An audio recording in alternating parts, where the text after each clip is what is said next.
तो हेलो बच्चों, कैसे हैं आप? उम्मीद करता हूँ आप सभी अच्छे होंगे। तो बच्चों, आज हम पढ़ने वाले हैं क्लास 9 का चैप्टर नंबर 3, जिसका नेम है the dynamic atmosphere and changing climate. ठीक है, तो हम इसमें सबसे पहले पढ़ेंगे structure and composition of atmosphere. तो एटमॉस्फेयर क्या है? जो thick layer of air surrounded us, यानी कि सिंपल सी बात है, एक थिक लेयर है एटमॉस्फेयर की जो हमारे चारों तरफ है। ठीक है, उसी को हम एटमॉस्फेयर बोलते हैं। और ये बहुत ज़्यादा असेंशियल है। किस लिए असेंशियल है, क्यों ज़रूरी है? क्योंकि जो है ब्रीथ करने के लिए जो एयर काम आती है, सोलर रेडिएशन से जो एटमॉस्फेयर हमको प्रोटेक्ट करता है।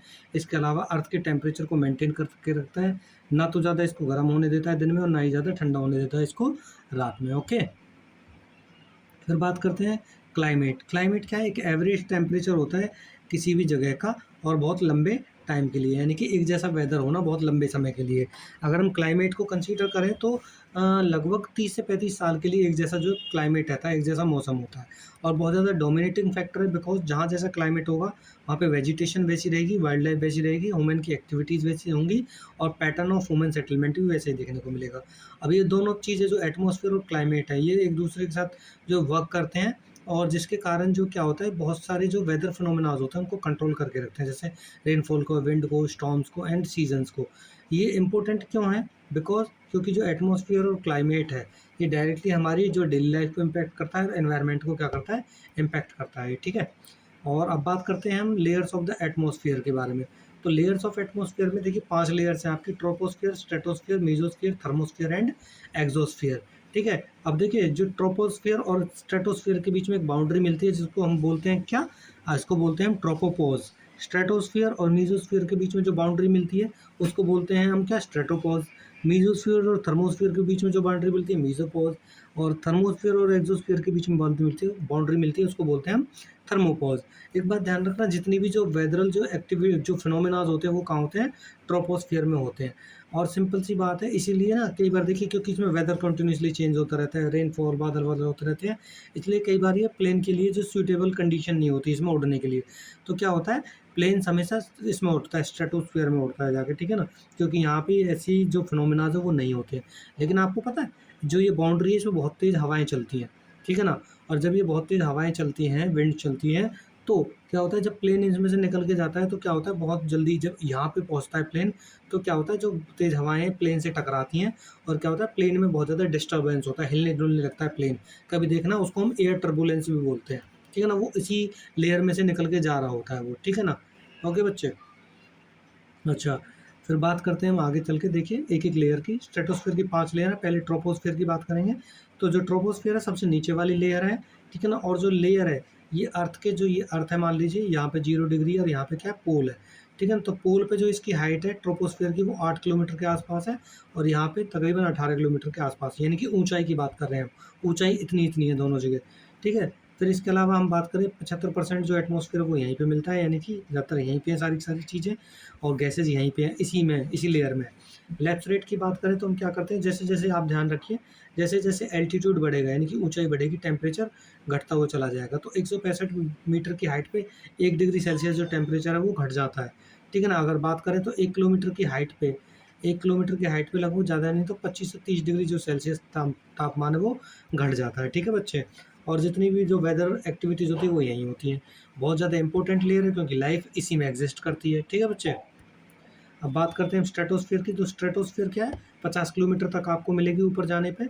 और ये जो इसकी जो इसमें के बीच में एक बाउंड्री होती है, ट्रोपोस्फीयर के और स्ट्रेटोस्फीयर की बाउंड्री होती है, जो मैंने बताया आपको, ट्रोपोपोज होती है। ठीक है ना। अच्छा, अब बात करते हैं जो स्ट्रेटोस्फीयर है, इसमें बहुत ज़्यादा कम जो है मॉइस्चर मिलेगा, इसमें डस्ट बहुत कम मिलेगी, इसीलिए आइडल कंडीशन होती है किसके लिए, एयरप्लेन के फ्लाई करने के लिए। ठीक है ना, इसमें ओजोन लेयर भी होती है स्ट्रेटोस्फीयर में, जो हमको किससे बचाती है, हार्मफुल अल्ट्रावायलेट जो रेडिएशंस आती हैं सूर्य से, उससे हमको बताती है, सन से। ठीक है। अच्छा, अब बात करते हैं जो अल्ट्रावायलेट रेडिएशंस है ना, सिंपल सी आपको एक बात बताऊं, ये कई बार स्किन कैंसर का कारण बनती है ह्यूमन बीइंग में। तो जो रेड ये ओजोन लेयर है, ये क्या करती है, इसको फिल्टर करके भेजती है, जिससे कि क्या होता है, ये यहाँ पर जो लिविंग ऑर्गेनिजम्स है उनको प्रोटेक्ट करती है लेयर, एक तरह से। ठीक है बच्चे, ये आपकी मैंने आपको बता दिया लेयर्स। ठीक है ना, और देखिए जो मीजोस्फीयर है, मीजोस्फीयर में जो मेटियोर्स होते हैं ना, ये फ्रिक्शन के कारण, फ्रिक्शन मतलब एयर बहुत स्पीड से आते हैं ऊपर से, तो बहुत स्पीड से आते हैं, तो एयर से इनकी क्या है, वो होता है, फ्रिक्शन होता है, जिसके कारण जितने मेटियोर्स हैं वो जलने लग जाते हैं। ठीक है ना, शूटिंग स्टार की तरह ये दिखने लगते हैं। ठीक है, अच्छा जी, फिर बात करते हैं मीज़ोस्फीयर की। तो जो मीज़ोस्फीयर है तकरीबन 80 किलोमीटर तक जो है हमको मिलती है ऊपर तक। फिर जो बाउंड्री है ये स्ट्रेटोस्फीयर और मीज़ोस्फीयर के बीच में मिलती है। मेटेओरॉइड्स जो इसी में बर्न करते हैं, ठीक है ना, ड्यू टू द फ्रिक्शन, ठीक है, एटमॉस्फेयर गैसेज़ के फ्रिक्शन के कारण वो जलने लगता है, जिस शूटिंग स्टार की तरह होते हैं, दिखते हैं। फिर ये जो हमको प्रोटेक्ट करती है मेटेओरॉइड से, यानी कि अगर मेटेओरॉइड सोच के देखिए, अगर मान लीजिए जैसे अर्थ है ये, अर्थ में हमारी क्या है, ये जो लैंड है यहाँ पे बहुत सारी एटमॉस्फेयर की लेयर है, ठीक है। मान के चलिए अगर ये लेयर्स नहीं होती, मान के चलिए लेयर्स नहीं होती इस पे, ठीक है ना, तो जितने भी मेटेओर्स जो ऊपर से गिर रहे हैं नीचे, वो डायरेक्टली हम पर आके गिर सकते थे।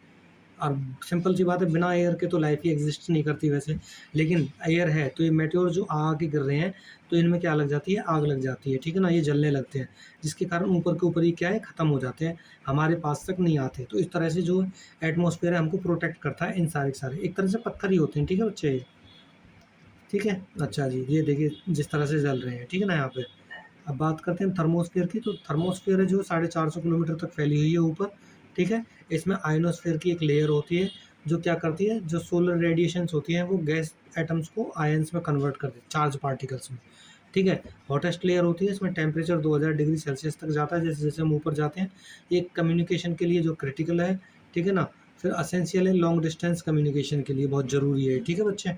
अच्छा जी, अब बात करते हैं हम किसकी, एग्जोस्फीयर की। एग्जोस्फीयर की बात करें, देखिए आयनोस्फीयर की एक और ख़ास बात बता दूंगा मैं आपको। सोलर रेडिएशंस के कारण क्या होता है, स्कैटरिंग जब होती है, आपने देखा होगा जो अर्थ है ना, आप जैसे ऊपर की तरफ जाएंगे तो क्या है, यहाँ पर ना दो तरह की लाइट दिखती है यहाँ पे, एक ऑरोरा बोरियोलिस, ऑरोरा ऑस्ट्रेलिस। आपको ना मतलब स्काई में कलरफुल जो है लाइट दिखेगी, आप नॉर्वे वगैरह में जाएंगे ना, तो आपको ऐसी लाइट दिखती है कई बार, तो वो कई बार इसी के कारण भी होती है, ठीक है ना, इसी लेयर में होती है वो। फिर बात करते हैं हम किसकी, एग्जोस्फीयर की। तो एग्जोस्फीयर क्या है, ये सबसे आउटर मोस्ट लेयर है, इसके बाद जो है स्पेस स्टार्ट हो जाता है। इसमें बहुत कम मात्रा में lack of dust, oxygen, nitrogen and waste water vapour देखने को मिलता है, ये नहीं मिलते हैं देखने को जल्दी से, ठीक है ना, कम होते हैं। इसमें लाइट गैसेज होती हैं, हाइड्रोजन एंड हीलियम वगैरह, ठीक है। देखिए गैसेज दो तरह की होती हैं, एक जो है हैवी गैसेज होती हैं और दूसरी लाइट गैसेज होती हैं। हैवी गैसेज जैसे CO2, ऑक्सीजन, नाइट्रोजन वगैरह वो एटमॉस्फेयर में नीचे मिलती हैं, और जो हाइड्रोजन, हीलियम वगैरह लाइट गैसेज होती हैं, हल्की गैसेज होती हैं, इसलिए सबसे ऊपर मिलती हैं आपको, ठीक है बच्चे। अच्छा जी, फिर बात करते हैं हम, देखिए जो एग्जोस्फीयर है इसमें आपको जल्दी से जो सैटेलाइट्स वगैरह वो देखने को मिलेंगी, जिसके कारण क्या होता है, हम GPS, television, internet, weather forecasting वगैरह हम देख पाते हैं, ठीक है ना, सारी की सारी चीज़ें हम देख पाते हैं सैटेलाइट्स के थ्रू, ओके बच्चे। फिर बात करते हैं composition of atmosphere. Composition of atmosphere का मतलब क्या है कि जो एटमॉस्फेयर है उसमें डिफरेंट काइंड ऑफ गैसेस देखने को मिलती हैं, डस्ट पार्टिकल और वाटर वेपर आपको देखने को मिलता है। जो एटमॉस्फेयर है अलग अलग गैसेस से बना हुआ है, वाटर वेपर से बना हुआ है, डस्ट पार्टिकल से बना हुआ है, ठीक है ना। अच्छा जी, फिर बात करते हैं हम किसको, देखिए इसमें सबसे ज़्यादा आपको क्या देखने को मिलेगा, नाइट्रोजन देखने को मिलेगी, ठीक है।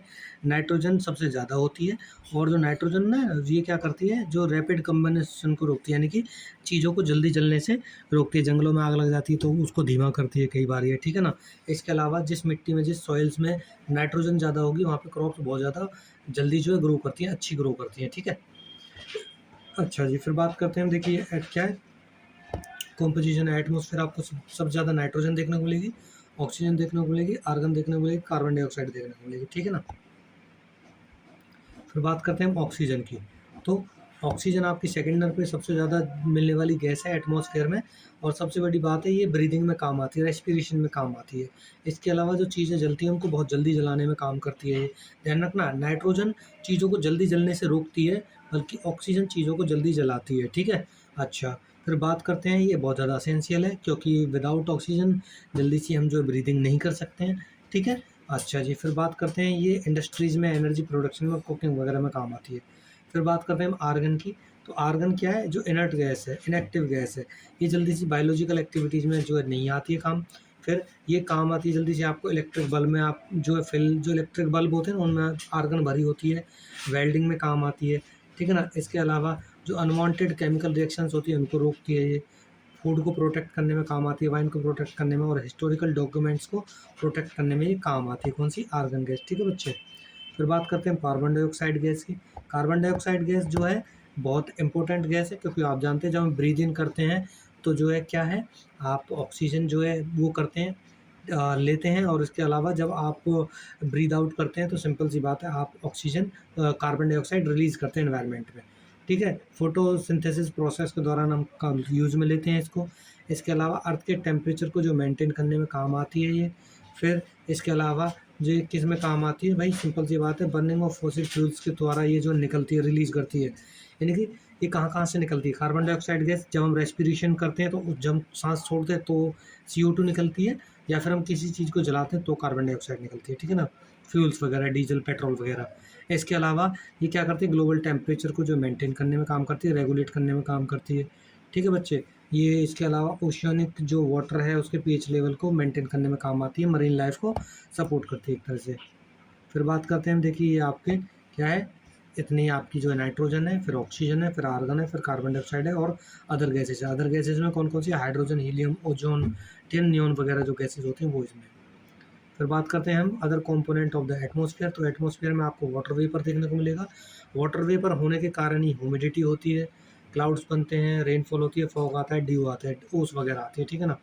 ठीक है ना? फॉग वगैरह आता है, यानी कि जो आप देखते हैं ना, धुंध सी छा जाती है वो वगैरह। फिर ये क्या करता है, हीट को एब्जॉर्ब करता है। इसके अलावा वेदर के लिए जो बहुत ज़्यादा क्रूशियल होता है, क्लाइमेट के लिए हाइड्रोलॉजिकल साइकिल, वाटर जो साइकिल होती है, ठीक है ना, उसके लिए बहुत ही इंपॉर्टेंट होता है वाटर वेपर। डस्ट पार्टिकल होते हैं, इसमें डस्ट पार्टिकल में हम किस किस को इंक्लूड करते हैं, हम स्मोक को इंक्लूड करते हैं, पोलन को, सॉल्ट को, सॉइल पार्टिकल्स को इंक्लूड करते हैं। और जब सिंपल सी बात है, जो डस्ट पार्टिकल है इन्हीं के ऊपर कंडेंसेशन होता है और बर्फ़ जमती है, ठीक है ना? और इसके अलावा जो है कलरफुल जो सनसेट दिखता है वो डस्ट पार्टिकल के कारण दिखता है, क्योंकि स्कैटरिंग होती है उस टाइम में, ठीक है? स्कैटरिंग के कारण जो लाइट है वो इधर-उधर फैलती है और कई बार हमको क्या है, कलरफुल सनसेट और सनराइज़ देखने को मिलता है।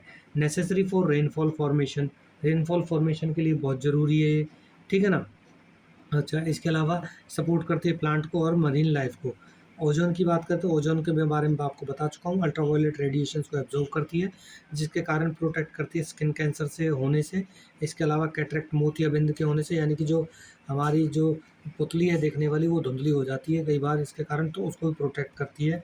और ह्यूमन मतलब एक तरह से एसेंशियल है किसके लिए, प्लांट के हेल्थ के लिए और मरीन की हेल्थ के लिए, ठीक है ना? मरीन मतलब जो समुद्री लाइफ होती है। फिर बात करते हैं एलिमेंट ऑफ वेदर। देखिए वेदर क्या है, वेदर जो क्या है, weather refers to the day to day atmosphere condition at a specific place. जो वेदर क्या है, हर रोज़ की कंडीशन होती है पर्यावरण की, ठीक है ना, एटमॉस्फेयर की। और अलग अलग जगह अलग अलग भी हो सकती है, कहीं पे टेम्परेचर ज़्यादा होगा या फिर धूप ज़्यादा होगी, तो कहीं पे रेनफॉल हो रही होगी, ठीक है ना। क्लाइमेट एक लॉन्ग कंडीशन होती है, यानी कि एक जैसा वेदर होता है लंबे टाइम के लिए, ठीक है। अच्छा जी, फिर बात करते हैं हम क्या, टेम्परेचर के बारे में। इसके जो एलिमेंट है वो कौन कौन से हो सकते हैं, टेम्परेचर, ठीक है ना। टेम्परेचर क्या है, जो टेम्परेचर है बच्चे, वो एक फंडामेंटल एलिमेंट है that indicate the degree of hotness and coldness of air. Air का टेम्परेचर बताता है ठंडा या गर्म, ठीक है। फिर इसके अलावा ये इन्फ्लुएंस करता है एयर प्रेशर को, विंड को और रेनफॉल को, ठीक है। कैसे करता है हम आगे बढ़ेंगे। फिर हाई टेम्परेचर होता है तो उसके कारण क्या होता है, एयर एक्सपेंड करने लगती है, और लो टेम्परेचर होता है तो एयर कॉन्ट्रैक्ट करने लगती है। देखिए टेम्परेचर ज़्यादा होगा, मान लीजिए ये लैंड है, ठीक है ना, लैंड है, तो इसके आसपास जो एयर होगी, अगर टेम्परेचर ज़्यादा है तो आप जान के देखिए, जब टेम्परेचर ज़्यादा होगा तो हवा क्या करेगी, मतलब गर्म होगी, और जब हवा गर्म होती है ना तो वो ऊपर उठने लगती है, ठीक है ना। और ऊपर उठ के क्या होती है, वो फैलने लगती है, ठंडी होने लगती है, फैलने लगती है, ठीक है ना। और कंडेंसेशन होता है, क्लाउड्स बनते हैं, एंड देन रेनफॉल होती है आपकी, ठीक है बच्चे। और जब हवा ठंडी होती है तो क्या होती है, वो नीचे बैठने लगती है, ठीक है ना, नीचे बैठने लगती है, ठीक है। सिंपल सी बात है ना। अच्छा, फिर बात करते हैं हम हाई टेम्परेचर कॉज, ये हमने पढ़ लिया है, ठीक है।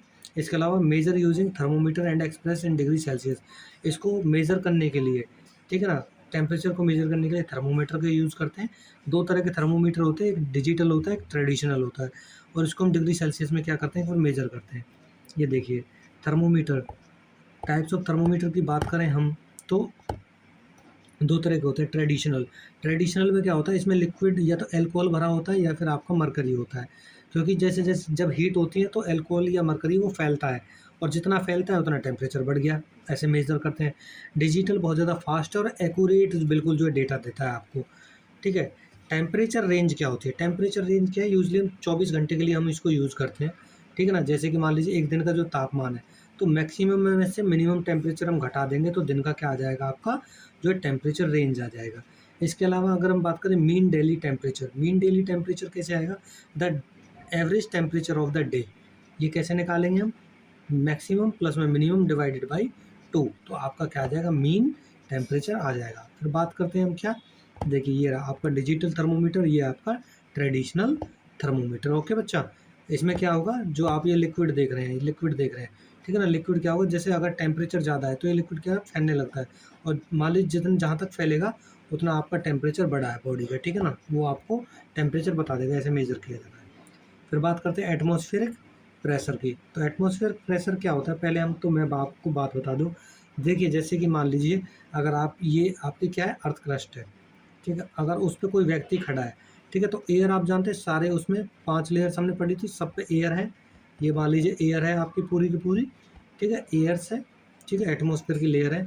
तो ये जितने भी एयर का जो भार है, जो प्रेशर है, वो हम इस पे पड़ रहा होगा, ठीक है ना, यानी कि जो किसी के ऊपर भी एयर का जो भार पड़ता है, एयर का जो वजन पड़ता है, उसी को हम क्या करते हैं, एटमॉस्फेरिक प्रेशर बोलते हैं, यानी कि एटमॉस्फेयर का कितना प्रेशर पड़ रहा है वेट का, ठीक है ना, उसी को क्या बोलते हैं हम, एटमॉस्फेरिक प्रेशर बोलते हैं हम, ठीक है ना। देखिए atmospheric pressure is the force exerted by the weight of the air above अस, यानी कि एटमॉस्फेरिक वजन के द्वारा, यानी कि एयर के वजन जो हम पे पड़ रहा है, उसी को क्या बोलते हैं हम, एटमॉस्फेरिक जो प्रेशर बोलते हैं।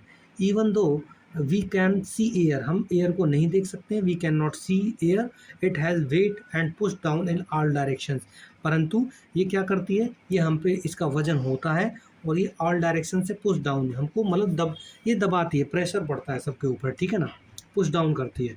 फिर इसके अलावा एल्टीट्यूड की बात करें, लो एल्टीट्यूड होगा यानी कि सी लेवल, तो प्रेशर ज़्यादा होगा, ठीक है ना, एयर डेंसर होगी और हैवियर होगी। जैसे कि हमने अभी थोड़ी देर पहले पढ़ा था, मान लीजिए अर्थ क्रस्ट है, ठीक है, तो मैंने पढ़ा था जो जितनी भी भारी एयर्स होती हैं वो ज़्यादातर नीचे होती हैं, और जितनी भी लाइटर एयर्स होती हैं वो ऊपर होती हैं। हैवी एयर यहाँ पे होती है, लाइटर एयर यहाँ पे होती है। तो हम जितने नीचे रहेंगे तो एटमॉस्फेयर का प्रेशर उतना ही ज़्यादा हम पे रहेगा, ठीक है। मान लीजिए अब देखिए एक बार बताऊँ आपको, हाइट का क्या फ़र्क पड़ता है। मान लीजिए आप यहाँ पे खड़े हैं धरती पे, और ये क्या है, माउंटेन है, ठीक है, एक व्यक्ति यहाँ पे खड़ा है और एक व्यक्ति यहाँ पे खड़ा है, ठीक है, तो एटमॉस्फेयर का प्रेशर सबसे ज़्यादा किस पे होगा, इस पे होगा, क्योंकि इस पे सारी की सारी एयर का क्या पड़ रहा है, प्रेशर पड़ रहा है। लेकिन अगर इसकी बात करें तो इस पे केवल इतने ही एटमॉस्फेयर का प्रेशर पड़ रहा है। तो सिंपल सी बात है कि भाई एल्टीट्यूड का फ़र्क पड़ता है, ऊंचाई का फ़र्क पड़ता है। जो व्यक्ति नीचे पे खड़ा है, बिल्कुल सी लेवल पे, बिल्कुल नीचे धरती पे खड़ा है, उस पे एटमॉस्फेयर का प्रेशर ज़्यादा होगा, और जो बिल्कुल पहाड़ पे खड़ा है उस पे एटमॉस्फेयर का प्रेशर कम होगा। तो एल्टीट्यूड अगर कम है तो प्रेशर ज़्यादा होगा, और एल्टीट्यूड अगर ज़्यादा है तो प्रेशर कम होगा, ठीक है बच्चे। अच्छा जी, फिर बात करते हैं हम किस पे, अच्छा ये देखिए, फिर बात करते हैं low pressure system occurs when, ये क्या करता है, occurs when pressure falls suddenly, it bring unstable weather including cloud, rain, strong winds. Simple सी बात, एक बात ध्यान रखिए, low pressure and high pressure का क्या फ़र्क पड़ता है। एक तो एल्टीट्यूड एंड प्रेशर का पढ़ा था अब तक हमने, अब हम पढ़ेंगे लो pressure and high pressure system. आपको एक बात बताऊं, देखिए जैसे कि मान लीजिए अर्थ क्रस्ट है, ठीक है, और जब आप जानते हैं, जब जैसे मान लीजिए टेम्परेचर ज़्यादा है कहीं, यहाँ पे मान लीजिए सनसाइन हो रहा है, बहुत ज़्यादा धूप पड़ रही है, टेम्परेचर क्या है आपका, टेम्परेचर ज़्यादा है। अगर आपका टेम्परेचर ज़्यादा है तो ध्यान रखिए, जैसे कि अभी उत्तर भारत में, नॉर्थ इंडिया में गर्मी बहुत ज़्यादा है, तो आप एक बात ध्यान रखिए, यहाँ पे लू वगैरह चलती है, एयर बहुत जल्दी गर्म होती है, और एयर जो जितनी जल्दी गर्म होगी वो ऊपर उठेगी, ऊपर उठेगी तो ऊपर जाने के साथ साथ टेम्परेचर कम होता है, टेम्परेचर कम होता है, ऊपर से जो है ठंडी होती है, ठंडी इतनी हो जाती है, कई बार क्या होती है, वो जम जाती है बर्फ़ के रूप में। और आपको पता है जो बादल होते हैं ना, इनमें यही एयर होती है, जमी हुई एयर, बर्फ़ ही होती है। उसके बाद ये नीचे गिरते हैं, ठीक है ना, नीचे गिर के क्या बारिश का रूप धारण करते हैं। ध्यान रखना, जितना टेम्परेचर ज़्यादा होगा लो प्रेशर बनेगा। लो प्रेशर मतलब जो हवा की जो प्रेशर है वो लो हो जाएगा, क्योंकि एयर गर्म होकर ऊपर उठने लगेगी, ठीक है, ऊपर उठने लगेगी तो प्रेशर लो हो जाएगा, और जल्दी से जो मौसम है वो बदल जाएगा, और मौसम जब बदलेगा तो जल्दी या तो रेन होगी या हवाएं चलने लगेंगी, ठीक है ना। इस तरह से जो क्या है, परिवर्तन होता है मौसम में। और वहीं दूसरी तरफ अगर हम बात करें बच्चे, कि मान लीजिए जैसे कि हाई प्रेशर सिस्टम है, हाई प्रेशर सिस्टम में क्या होगा, जो क्लियर स्काई होगा, सिंपल सी बात है, जो एयर है वो बैठ जाएगी ठंडी होके, और जब एयर बैठ जाएगी ठंडी होके तो वो स्टेबल हो जाती है, क्या हो जाती है, स्टेबल हो जाती है, ठीक है ना, वो ऊपर नहीं उठती। और ऊपर नहीं उठेगी, जब पहले से ही एयर ठंडी है तो वो ऊपर उठेगी नहीं, ऊपर नहीं उठेगी तो बादल क्लाउड वगैरह नहीं बनेंगे, ठीक है ना। तो जिसके कारण क्या होगा, जो वेदर काम होगा, काम मतलब शांत होगा, और बहुत ज़्यादा जो वो आकाश है, वो स्काई है जो क्लियर होगा, ठीक है ना बच्चे। ठीक है, और देखिए वो पहले बताया मैंने आपको, जो है क्लाउड्स वगैरह नहीं बनेंगे, ठीक है। अब बात करते हैं इसको मेजर कैसे करते हैं, बैरोमीटर से मेजर करते हैं मिली बार में, ठीक है ना। एवरेज सी लेवल पे जो प्रेशर होता है वो कितना होता है, 1013 MB होता है, ठीक है ना, 1 ATM होता है, ठीक है। मिली बार होता है, 1013 मिली बार होता है, इंपॉर्टेंट है, कई बार पूछ भी लेता है एक नंबर में इसको, ठीक है बच्चे। अब बात करते हैं हम विंड की। देखिए विंड क्या होती है, wind is air in motion. आपको एक बात बता दूँ, एयर और विंड में क्या अंतर होता है।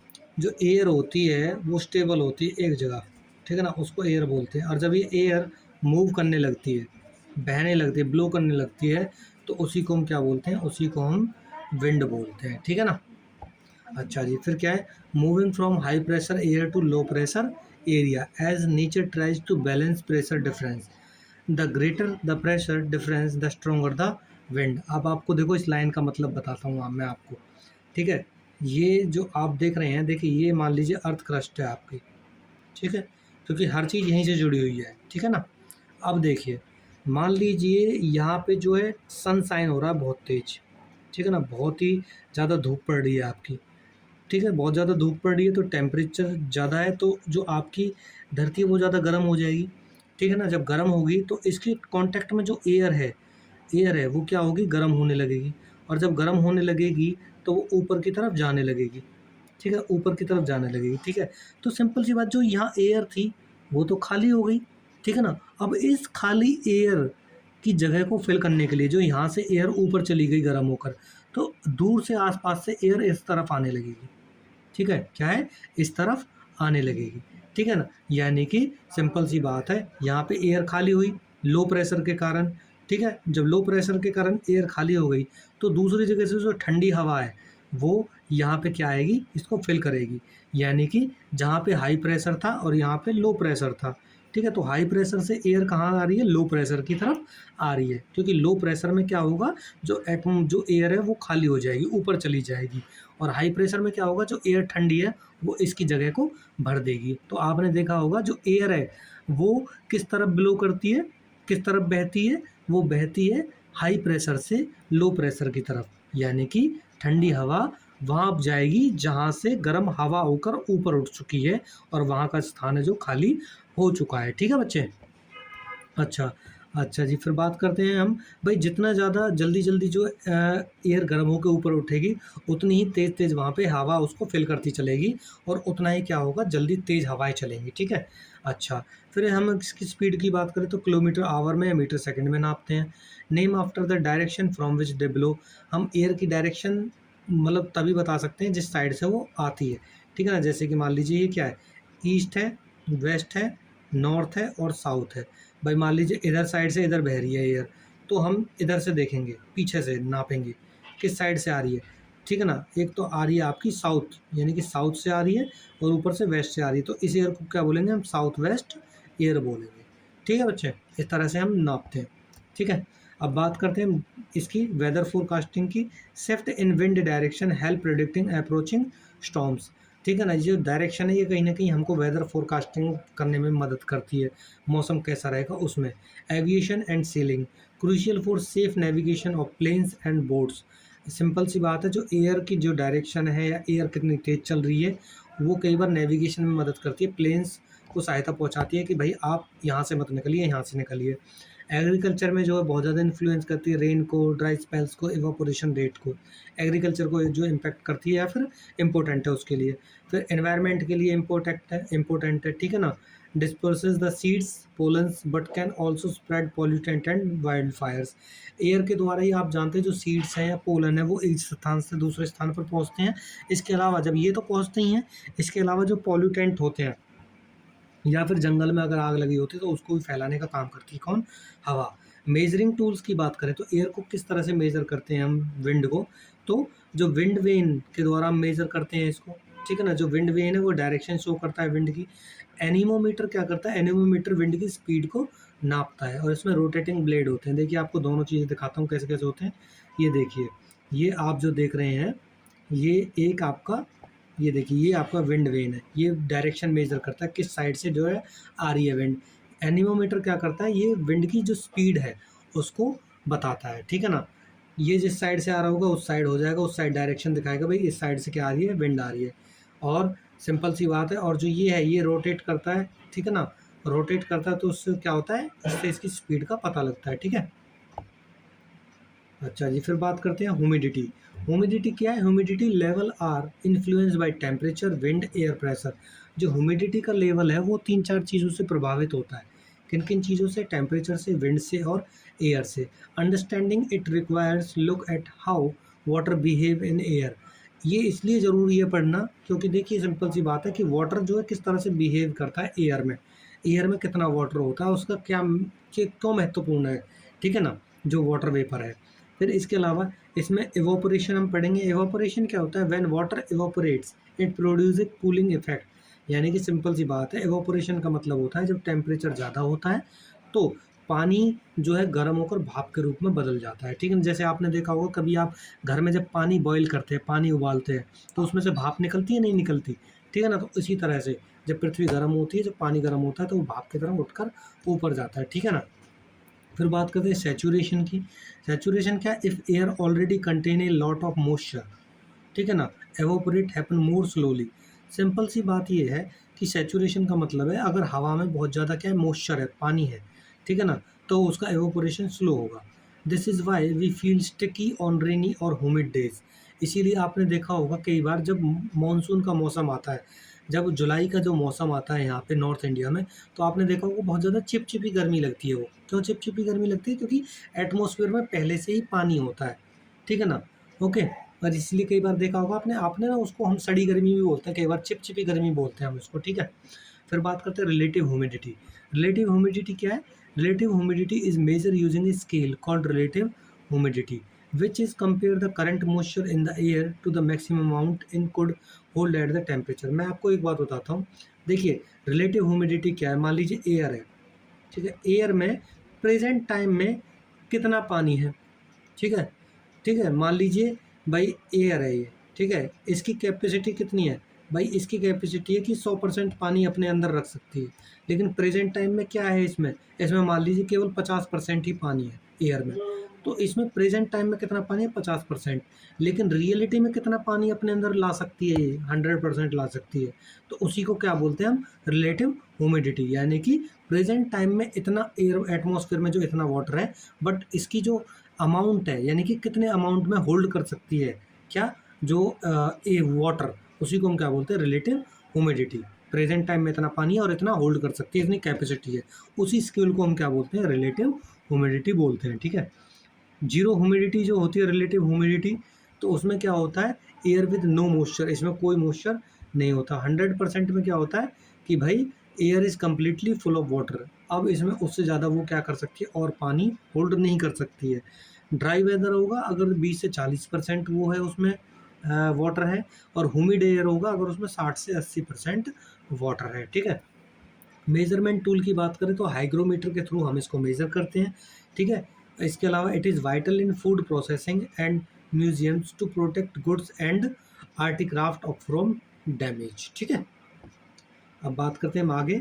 ये देखिए ये क्या है, ह्यूमिडिटी को मेजर करता है ये इंस्ट्रूमेंट, ये हाइग्रोमीटर है, ठीक है बच्चे, ठीक है। ये देखिए 20% या यहाँ तक रहेगा हमारा, 25 तक तो आपके वेरी ड्राई वेदर रहेगा।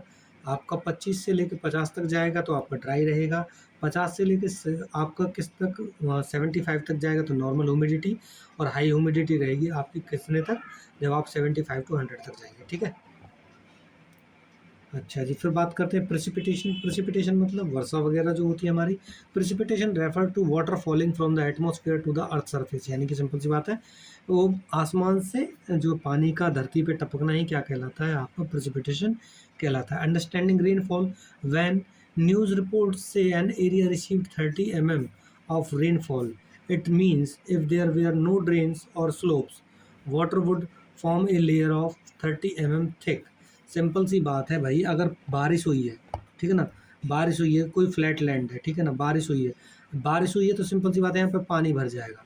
अब कितने जो सेंटीमीटर तक पानी भरा है, ठीक है ना, जितने सेंटीमीटर तक पानी भरा है उतने ही सेंटीमीटर क्या हुई, हमारी वर्षा हुई है, ठीक है। इसके अलावा फिर बात करते हैं आपकी मेजरमेंट टूल की बात करते हैं। तो जो रेनफॉल है उसको मेजर करते हैं हम किससे, रेन गेज से मेजर करते हैं, ठीक है ना। रेन गेज द्वारा हम बताते हैं कि भाई इतने सेंटीमीटर क्या हुई है, बारिश हुई है। इंपॉर्टेंस क्या है इसकी रिकॉर्ड की, क्योंकि एग्रीकल्चर में हम जो है फार्मर्स के लिए जो प्लानिंग कर सकते हैं इसके थ्रू, फिर सेफ्टी कर सकते हैं भाई, वेदर फोरकास्टर्स और जो डिजास्टर मैनेजमेंट है वो तैयार हो सकते हैं किसके लिए, या तो फ्लड के लिए या ड्रॉट के लिए। अगर ज़्यादा बारिश होगी तो भाई फ्लड के लिए तैयार होंगे, कम बारिश होगी तो जो है ड्रॉट के लिए, सूखे के लिए तैयार होंगे। इंफ्रास्ट्रक्चर में help local government manage water supply and drainage system को, ठीक है ना। वाटर सप्लाई और ड्रेनेज सिस्टम को मेंटेन करने में भी ये काम आता है, ठीक है ना। ये देखिए, ये आप जो दो वो देख रहे हैं ये क्या है, ये आपका जो है वाटर गेज, रेन गेज है, ठीक है ना। जितना इसमें पानी भर जाएगा तो उतनी क्या हो, उतनी सेंटीमीटर क्या हुई हमारी बारिश हुई है, ठीक है ना, रेनफॉल हुई है। बात करते हैं seasons and monsoon in India. तो seasons and monsoon in India, अगर हम बात करें तो मानसून टाइप की जो क्लाइमेट होती है उसकी जो एक तरह से जो कैरेक्टरिस्टिक्स होती है उसमें आपको अलग अलग सीजन्स देखने को मिलते हैं। वहीं दूसरी तरफ जो कोस्टल एरियाज़ होते हैं वहाँ पे टेम्परेचर वेरिएशन कम होता है, इसलिए वहाँ पे आपको जल्दी सी जो है अलग अलग सीजन्स नहीं देखने को मिलेंगे, सेम साइड टेम्परेचर रहता है वहाँ पे, ठीक है ना। तो जो इंटीरियर ऑफ इंडिया है, ठीक है ना, इंटीरियर यानी कि भारत का जो आंतरिक हिस्सा है जैसे कि नॉर्थ इंडिया है, वहाँ पे आपको जल्दी सी अलग अलग सीजन्स देखने को मिलते हैं, ठीक है ना। वहीं दूसरी तरफ जो नीचे वाला हिस्सा है इंडिया का, ये वाला जो हिस्सा है, ऊपर वाला हिस्सा, यहाँ पे आपको सीजन्स ज़्यादा देखने को मिलेंगे। वहीं तरफ जो कोस्टल इलाके हैं वहाँ पे आपको सेम सा टेम्परेचर देखने को मिलता है, सेम सा मौसम देखने को मिलता है, ठीक है ना। तो इंडिया में बात करें तो 4 मेन सीजन्स है आपका, hot weather, cold weather, advancing monsoon seasons and retreating monsoon season, ठीक है ना। गर्मी होती है, सर्दी होती है, मानसून वाला सीजन होता है और मानसून जो वापस जाती है वो सीजन होता है, ठीक है। अच्छा जी। अब बात करते हैं हम किसी कि भाई हॉट वेदर की बात कर लेते हैं थोड़ा सा। तो हॉट वेदर में क्या होता है, ये मार्च से मई तक चलता है। और अगर बात करें तो जो सन है वो नॉर्थ वर्ड की तरफ मूवमेंट करता है। सन कहाँ जा रहा है, नॉर्थ की तरफ जा रहा है, ठीक है ना, ग्लोब पर, ठीक है, ग्लोबल में। और इसके कारण जो क्या होती है, जो हीट की बेल्ट है वो शिफ्ट कर जाती है नॉर्थ की तरफ। आपको सिंपल सी बात बताऊँ, जो ये ग्लोब है ना, सन की जो मूवमेंट होती है ना वो दो साइड होती है। आपने ये 23.5 डिग्री नॉर्थ देखा होगा और इधर 23.5 डिग्री साउथ है। तो जो सन है ना इसी के बीच में क्या करता है, मूव करता है इसके बीच में, ठीक है ना। तो गर्मियाँ जब भारत में गर्मी पड़ रही होती है तो सन की मूवमेंट कहाँ होती है, इस तरफ होती है बस, ठीक है ना।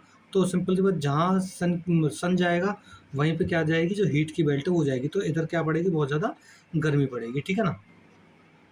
अब बात करते हैं हम टेम्परेचर की। तो क्या होगा, अप्रैल में जो टेम्परेचर है वो 42 डिग्री से आसपास रहता है, ऊपर चला जाता है, कहाँ, गुजरात और मध्य प्रदेश में। मई में जो टेम्परेचर है वो क्या होता है, नॉर्थ वेस्टर्न इंडिया में ज़्यादा होता है। फिर बात करें कोस्टल एरियाज़ की, जो डेक्कन प्लेटू है वो टेम्परेचर तकरीबन 38 डिग्री के आसपास कर जो है क्या करता है, वहाँ पे जो फील करते हैं लोग। और क्या होता है, जो मॉडरेट इफेक्ट होता है किसका, ओशियंस का यहाँ पे। फिर बात करते हैं एटमॉस्फेरिक कंडीशन की। तो rising temperature and falling air pressure occurs in north India. Simple सी बात है, टेम्परेचर और एयर प्रेशर, ध्यान रखना, जहाँ टेम्परेचर ज़्यादा होगा वहाँ एयर प्रेशर कम होगा, ठीक है ना। और जिसके कारण कई बार क्या होता है, वो बारिश का कारण भी बनता है, ठीक है। फिर बात करते हैं an extended low pressure area develop from Thar desert, ठीक है ना, टू पटना एंड छोटा नागपुर प्लेटू। यानी कि इतने एरिया में क्या होता है, कई बार आपका लो प्रेशर बनता है, ठीक है। ये देखिए, अगर आपका टेम्परेचर ज़्यादा है तो सिंपल सी बात है, आपकी हालत जो है बहुत ज़्यादा ख़राब हो जाती है कई बार, ठीक है। फिर बात करते हैं ऐसे टेम्परेचर में क्या होता है, हॉट टेम्परेचर में देखिए लू चलती हैं, आप जानते हैं, strong hot and dry winds होती हैं ये, ठीक है ना, जो दिन के समय चलती है नॉर्थ इंडिया में, ठीक है ना। इसके अलावा जो exposure to this wind can cause heat stroke, लोग जो है बहुत ज़्यादा गर्मी फील करते हैं, कई बार ध्यान रखना हीट स्ट्रोक के कारण मौत भी हो जाती है, ठीक है। फिर डस्ट स्टॉर्म, जो स्ट्रॉन्ग विंड्स चलती हैं उनमें क्या होता है, डस्ट उड़ती है, ठीक है ना, धूल भरी आंधियाँ चलती है इस टाइम में, ठीक है ना। लेकिन ये जो धूल भरी आंधियाँ हैं कई बार क्या करती है, राहत का काम करती हैं, व्यक्ति को ठंडा कर देती हैं कई बार, ठीक है ना। और सम टाइम ये क्या है, बहुत ज़्यादा वायलेंट विंड होती हैं, टोरेंटियल रेन यानी कि हेल स्टॉर्म भी देखने को मिलता है, ओले वगैरह भी गिरते हैं कई बार, ठीक है। मैंगो शॉवर, मैंगो शॉवर क्या है, प्री मानसून शॉवर है, यानी कि मानसून आने से पहले जो है बारिश होती है, कहाँ पे, केरल में और कर्नाटक में, ठीक है ना। जो किसका संकेत है, कहीं ना कहीं एंड ऑफ समर, समर का एंडिंग का सम वो होता है, जो साइन होता है ये। They are these are vital, they are vital for the क्या है, रिपाइनिंग ऑफ मैंगोज, यानी कि आम के पकने के लिए जो है बहुत ज़्यादा जो इम्पोर्टेंट है जो रेनफॉल है, ठीक है।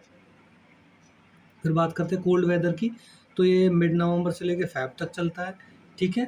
अच्छा जी, फिर बात करते हैं कोल्डेस्ट मंथ, तो दिसंबर जनवरी आपका कोल्डेस्ट मंथ होते हैं।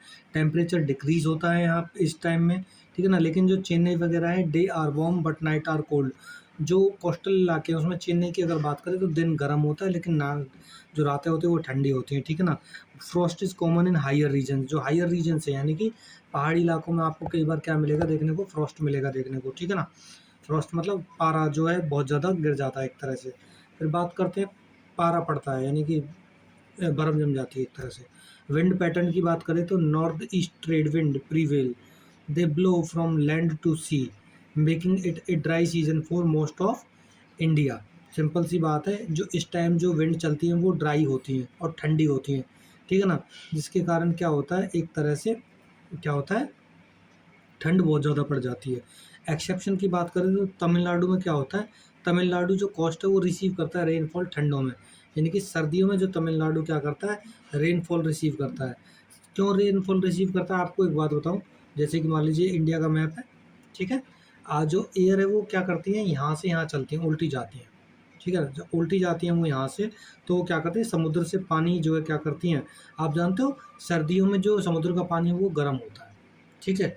और जो हवाएं चलती है वो कई बार क्या करती है, जो धरती से यहाँ से होती हुई हवाएं जाती हैं वो तमिलनाडु से होकर निकलती हैं, तो वो क्या करती हैं, मॉइस्चर यहाँ से कैप्चर करती हैं, और मॉइस्चर के बाद क्या करती हैं, वो उनका जो है क्या होता है, रेनफॉल यहाँ पे हमको देखने को मिलेगा तमिलनाडु वाले कोस्ट पे, तमिलनाडु में, ठीक है। अच्छा जी, फिर बात करते हैं एटमॉस्फेरिक कंडीशन की बात करते हैं। A weak high pressure area develop in north India with light winds blowing outward through the Ganga valley, ठीक है ना। आपको हाई प्रेशर एरिया देखने को मिलेगा नॉर्थन इंडिया में, ठीक है। कारण ये क्या है, क्योंकि धरती जो बहुत जल्दी ठंडी हो जाती है, जिसके कारण उसके टच में जितनी भी एयर होती है वो भी ठंडी हो जाती है। और जब वो भी ठंडी हो जाती है तो सिंपल सी बात है, जो भारी एयर होती है, हैवी एयर होती है, वो वहीं पे स्टेबल होती है, ठीक है ना। जिसके कारण क्या होता है, वहाँ पे आपको हाई प्रेशर देखने को मिलता है। Weather is typically clear with low temperature and low humidity. जब टेम्परेचर कम हो, लो ह्यूमिडिटी हो, तो आपको क्या है, जो वेदर है वो जल्दी से क्लियर दिखेगा, साफ दिखेगा, ठीक है। ओके बच्चे। वेस्टर्न डिस्टर्बेंस, वेस्टर्न डिस्टर्बेंस क्या है, देखिए वेस्टर्न डिस्टर्बेंस को ना मैं आपको सिंपल सी भाषा में समझाता हूँ। जो वेस्टर्न डिस्टर्बेंस है वो क्या है बच्चे, देखिए इस चीज़ को आप ध्यान से देखना। आप जो वेस्टर्न डिस्टर्बेंस है, ये देखिए मेडिटेरेनियन सी है, ठीक है। आप यहाँ पे इंडिया देख रहे हैं, ये कौन सा अरब सी है, ये बे ऑफ बंगाल है, ये इंडियन ओशियन है, ठीक है। अच्छा, ये जो मेडिटेरेनियन सी है, ये क्या होता है, आप भी जानते हो कि भाई जो समुद्र का पानी है वो सर्दियों में गर्म होता है, तो जो एयर है वो समुद्र से धरती की तरफ चलती है। अब जो वेस्टर्न डिस्टर्बेंस है, समुद्र जो मेडिटेरेनियन सी है, यहाँ से जो है क्या होती है, हवाएं गर्म होकर ऊपर उठती हैं, ठीक है ना, ऊपर उठती हैं। और जब वो ऊपर उठती हैं तो ऊपर उठने के बाद वो क्या करती है, ब्लो करती हैं इस तरफ, ईस्ट की तरफ। और जब वो ईस्ट की तरफ ब्लो करती हैं तो ध्यान रखना, हालांकि इसमें ये ऐसे नहीं बहती, ये ऐसे बहती हैं, ठीक है ना, ऐसे बहती हैं। कई बार क्या करती हैं, ये कैस्पियन जो सी है यहाँ से भी जो है वो करती हैं, मॉइस्चर को लेती हैं। और जो आपकी जो ये खाड़ी है, फारस की खाड़ी जिसको हम बोलते हैं, ठीक है ना, जो पर्शियन गल्फ है उसको, वहाँ से भी क्या करती है, मॉइस्चर को लेती है, और होते हुए कहाँ जाती है, इंडिया में आती है, ऐसे चलती है, ठीक है ना। वेस्टर्न डिस्टर्बेंस यहाँ से चली मेडिटेरेनियन सी से, यहाँ से वो कैप्चर किया, इधर से भी कैप्चर किया कई बार, ठीक है ना, ऐसे चलती हैं। और हिमालय जो यहाँ पे पड़ता है वहाँ से दो हिस्सों में बढ़ जाती है, एक इस तरफ आती है और एक इंडिया में आती है। जिसके कारण क्या होता है, इसमें मॉइस्चर का कंटेंट ज़्यादा होता है, ह्यूमिडिटी ज़्यादा होती है कई बार, और ऊपर उठने के साथ ये क्या करती है भाई, यहाँ पे विंड वो सॉरी बारिश करती है, कहाँ पे, इंडिया में आकर के, क्योंकि हिमालय इसको एक तरह से रोकता रेजिस्ट करता है। जिसके कारण आप देखना सर्दियों में जो बारिश होती है ना वो इसी के कारण होती है, ठीक है।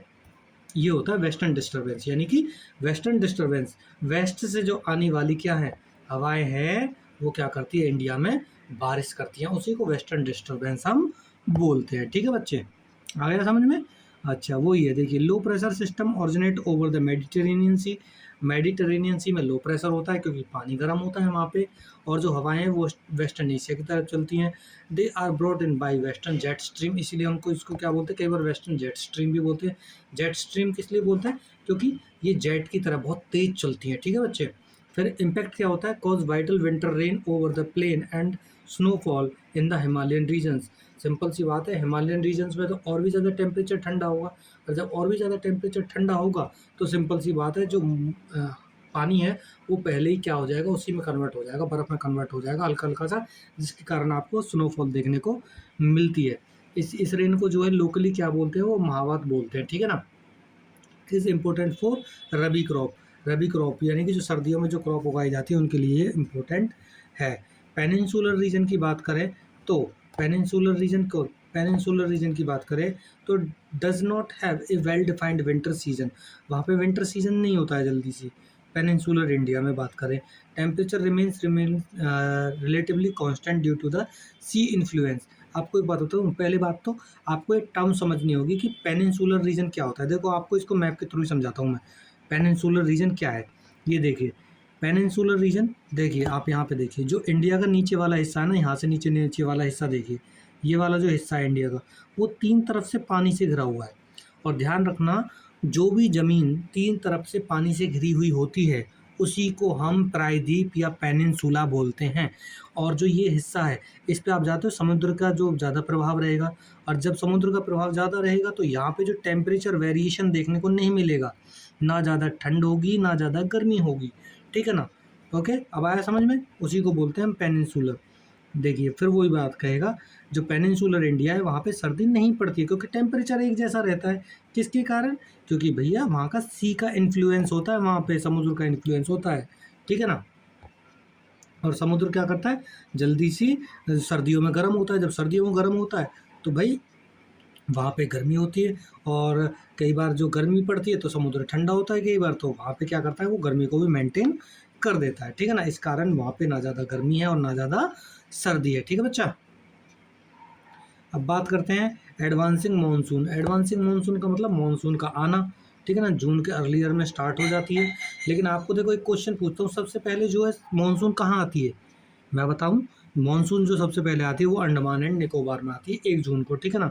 Intensive low pressure over the north western plains attract trade wind from the southern hemisphere, these cross the equator and turn southwest, picking up vast moisture over the warm oceans, ठीक है ना। अब देखो इसकी बात बताऊँ मैं आपको, सिंपल सी बात। अब आप देखिए, ये देखिए इंडिया है, इंडिया में क्या होता है कि भाई जो ये वाला इलाका है ना इंडिया का, यहाँ पे लो प्रेशर होता है। लो प्रेशर आप जानते हो, ये ट्रॉपिक ऑफ कैंसर यहाँ से जाती है इंडिया में। यहाँ पे क्या होता है, सूरज बहुत तेज चमकता है जिसके कारण टेम्परेचर ज़्यादा होता है, यहाँ की हवा ऊपर उठ जाती है।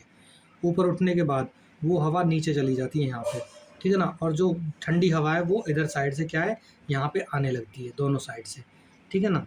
तो उसी को क्या बोलते हैं, उस जिसके कारण क्या होता है, जो ये हवा आती है एक अरब सागर से होती हुई आती है, एक बे ऑफ बंगाल से होती हुई आती है, और ये यहाँ पे आके क्या करती है, इंडिया में प्रेसिपिटेशन करती है, मानसून लाती है, ठीक है। और इसको साउथ वेस्ट मानसून क्यों बोलते हैं, क्योंकि साउथ वेस्ट की तरफ से आती है, ठीक है ना।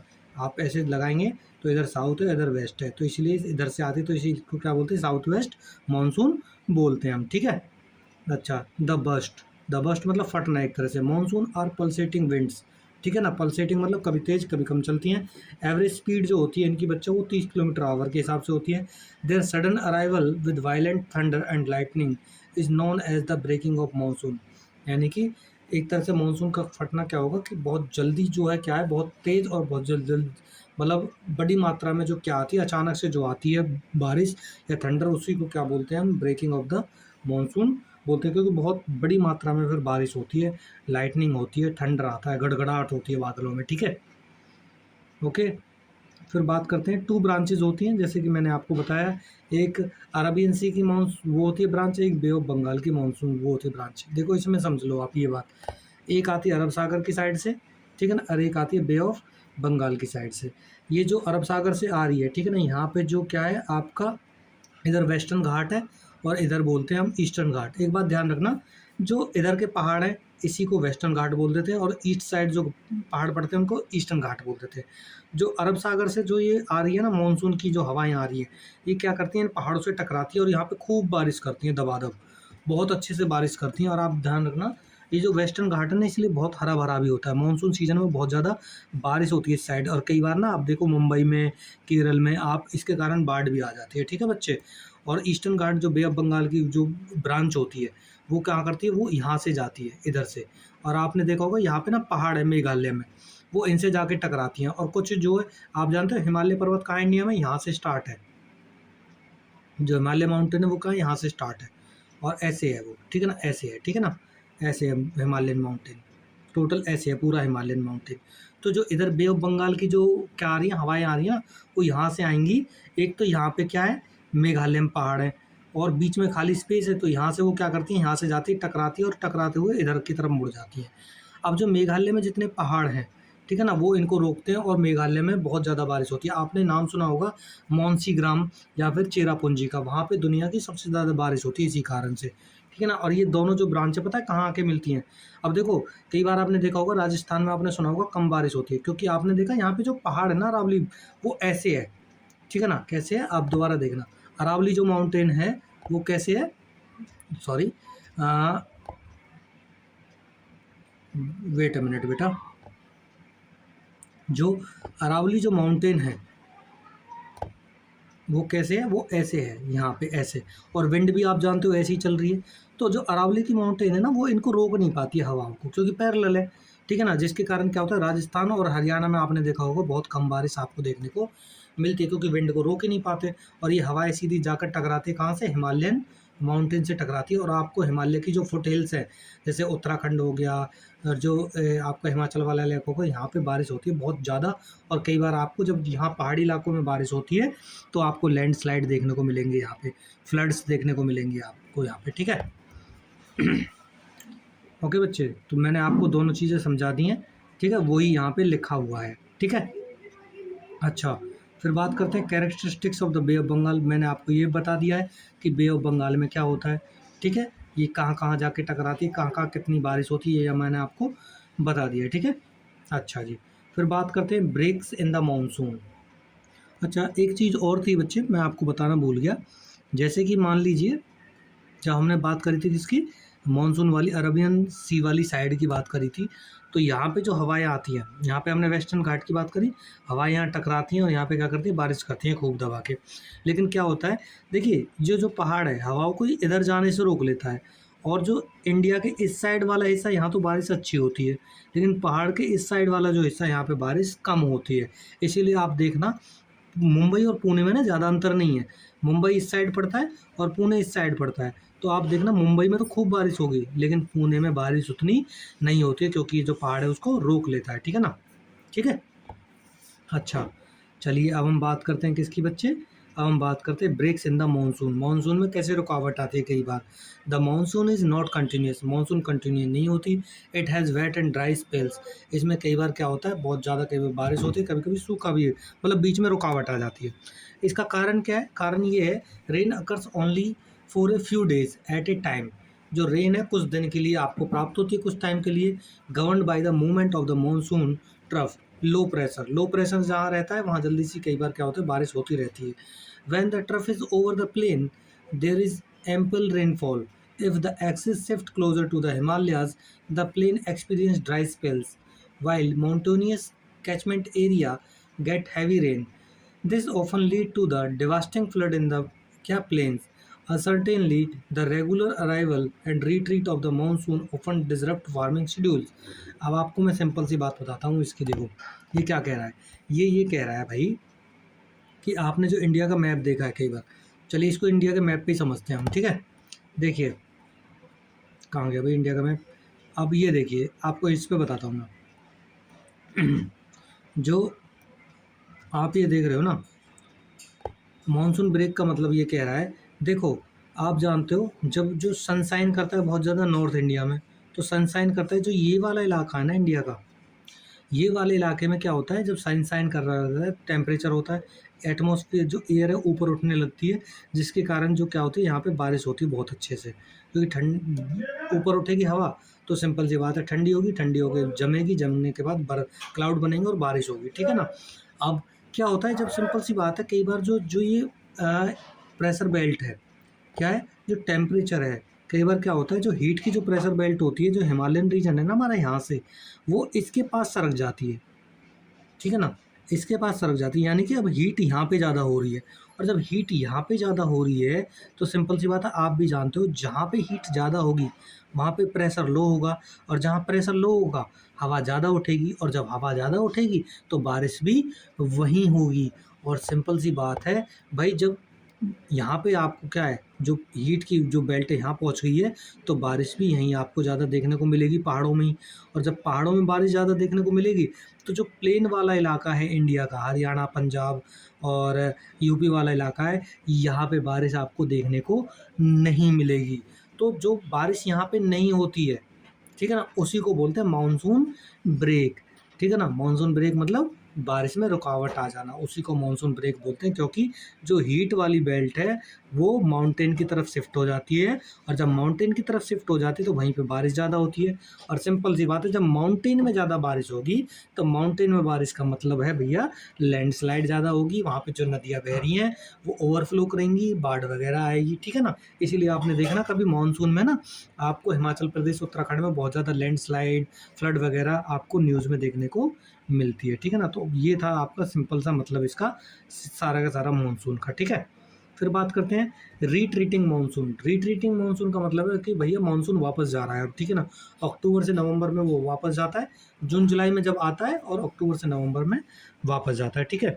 The low pressure trough weakens and is gradually replaced by high pressure. Simple सी बात है भाई, जब मानसून वापस जाएगा, नवंबर के आसपास का टेम्परेचर जो घटने लगता है, कहाँ पे, नॉर्थ इंडिया में टेम्परेचर कम होने लगता है। टेम्परेचर कम होगा तो जो है हवा भी कम गर्म होगी, हवा कम गर्म होगी तो ठंडी रहेगी, ठंडी रहेगी तो वहीं टिकी रहेगी, कहीं मूव नहीं करेगी। और जब मूव नहीं करेगी तो सिंपल सी बात है भैया, बारिश कम होगी, और ठीक है ना। और सबसे बड़ी बात एक और है कि इस टाइम में क्या होता है, जो मानसून है वो वापस जाने लगता है, मानसून वापस जाने लगता है, ठीक है ना। अब देखिए, replaced by high pressure, the monsoon begins to withdraw from the northern plains by early October. तो जो हमारा नॉर्थ इंडिया है वहाँ से जो मानसून वापस जाने लगता है साउथ इंडिया की तरफ। वेदर कंडीशन कैसी होती है इस टाइम में, marked by clear skies and rising temperature. जो स्काई है वो क्लियर रहेगा, ठीक है ना। October heat a phenomenon, October heat क्या है, a phenomenon, a phenomenon where high day time temperature, temperature दिन के टाइम ज़्यादा होता है, combined with high humidity, humidity भी ज़्यादा होती है, ठीक है ना। Make the weather very oppressive, बहुत ज़्यादा मतलब बेकार मौसम होता है एक तरह से। By late October temperature in northern India begin to fall, ठीक है ना। लेकिन जो लेट अक्टूबर होता है, यानी कि अक्टूबर के एंड में क्या होता है, जो टेम्परेचर है वो क्या होता है, घटने लगता है, ठीक है ना। आपको सिंपल सी बात बताऊँ, इसका इसका मतलब मानसून रिट्रीट का मतलब सिंपल सी बात समझ लेना है कि मानसून वापस जा रहा है, ठीक है ना, और नॉर्थ इंडिया में टेम्परेचर ठंडा होने लगेगा, ठीक है। अच्छा जी, ये देखिए, ये मैप देख लीजिए आप, ये क्या है, मानसून के आने का वो है मैप है, और ये मानसून का जाने का मैप है, नॉर्थ रिट्रिंग का टेम्प है वो है, ठीक है ना। जो एयर्स यहाँ से जाती हैं वापस जाती हैं, कई बार वो क्या करती हैं, वो मोस्ट होती हैं, गर्म होती है, और वो क्या करती हैं, तमिलनाडु में बारिश करती हैं। ध्यान रखना, तमिलनाडु में जो बारिश होती है वो विंटर के सीजन में होती है, ठीक है। और नॉर्थ इंडिया में जो बारिश होती है कई बार वो क्या मानसून के टाइम में होती है। मानसून रिट्रीट का मतलब मानसून का वापस जाना, और मानसून एडवांस का मतलब मानसून का आना। फिर बात करते हैं cyclonic depression by early November, low pressure condition shift to the Bay of Bengal, this shift causes cyclone depression originating over the Andaman Sea. This cyclone hit the eastern coast, Godavari, Krishna and Kaveri deltas, causing heavy rainfall and large-scale destruction of life and property. These cyclones also affect Odisha, West Bengal and Bangladesh. Most of the rainfall on the Coromandel coast comes from these depression and cyclones. अब देखिए, ये आप जो map देख रहे हैं इसमें देखना ध्यान से।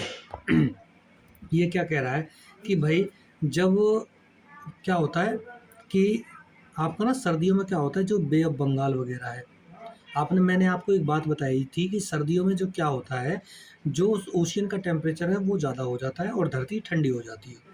तो जो एटमॉस्फेयर की एयर है वो क्या करती हैं, वो आपकी जो है धरती से और समुद्र की तरफ बहने लगती है। भाई अगर मान लीजिए टेम्परेचर यहाँ ज़्यादा है, तो यहाँ की हवा क्या करेगी, वो ऊपर की तरफ उठेगी ना, और जब ऊपर की तरफ उठेगी तो सिंपल सी बात है, जो धरती की ठंडी हवाएं वो इस तरफ आना स्टार्ट कर देंगी। ठीक है ना, धरती की हवाएं किस तरफ आना स्टार्ट कर देंगी, यहाँ आना स्टार्ट कर देंगी। इसकी वजह से आप देखना, जब धरती की, जब यहाँ पे क्या है, लो प्रेशर है, हवा ऊपर उठ रही है, तो जो आसपास की एयर है क्या करेगी, यहाँ आना स्टार्ट कर देगी।